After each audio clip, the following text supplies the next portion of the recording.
Bonjour et bienvenue pour ce nouveau podcast de culture juridique. On entend beaucoup parler d'Anatomie d'une chute en ce moment et à raison. Il a raflé de nombreux Césars et est en lice pour les Oscars. Ce film de 2h32, réalisé par Justine Triet, présente l'histoire d'une famille de 3 personnes, un couple et un enfant. Et puis, un jour, alors qu'ils vivent à la montagne, un drame arrive.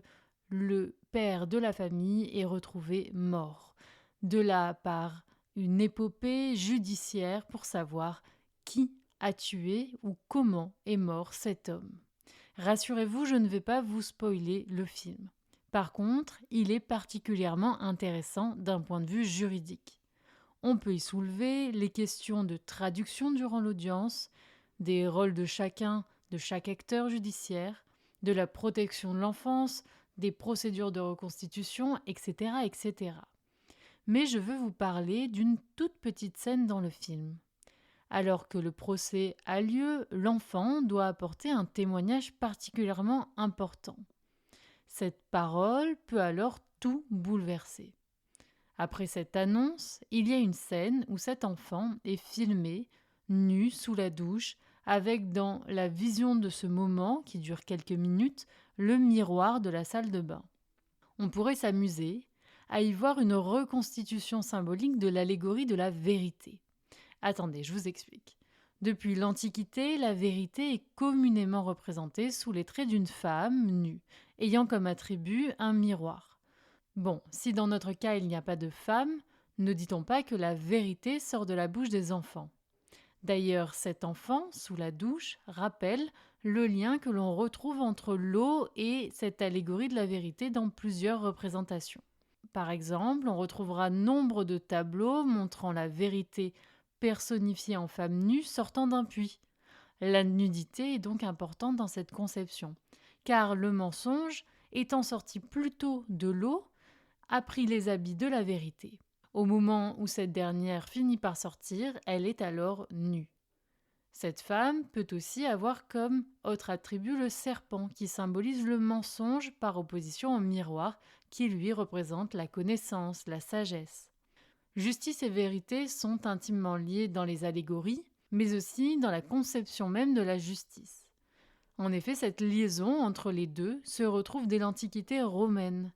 Le droit romain tend d'ériger, au travers du procès pénal notamment, une vérité judiciaire unique face aux vérités plurielles qui lui font face. C'est aussi cette exigence de vérité qui permet de mettre en place tout ce qui est possible pour la faire jaillir, comme par exemple pendant longtemps l'emploi des ordalies, ces épreuves judiciaires qui permettaient d'amener une preuve mystique de la vérité. Encore aujourd'hui, la vérité tient une place importante dans le système juridique français. En effet, nous employons encore des adages du droit romain, comme cette idée que la chose jugée doit être tenue pour vraie, souvent affirmée par les juges de la Cour de cassation. C'est une part de son autorité qui est donc en jeu. D'ailleurs, pour conclure cet épisode, on rappellera que si les décisions de justice peuvent et doivent être abondamment commentées et critiquées, il existe pourtant un délit lié à celui qui jetterait le discrédit sur elle. L'article 434-25 du Code pénal prévoit 6 mois d'emprisonnement et 7 500 € d'amende pour ceux qui jetteraient le discrédit sur un acte ou une décision juridictionnelle dans les conditions de nature à porter atteinte à l'autorité de la justice ou à son indépendance. Bien sûr, cet article ne s'applique pas aux actes, paroles, écrits ou images de toute nature tendant à la réformation, à la cassation ou à la révision d'une décision. Suazik Kernis, professeur d'histoire du droit, rappelle dans son livre récemment publié que la vérité judiciaire n'a pourtant rien d'une évidence. Elle provient d'une construction, donc d'une fiction d'une certaine façon.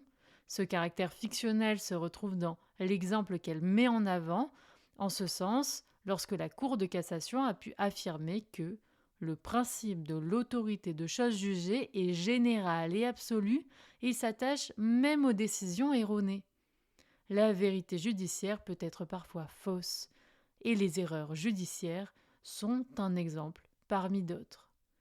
Je recommande vivement d'aller voir Anatomie d'une chute pour se faire son propre avis et je vous dis à bientôt pour un prochain épisode de Culture juridique.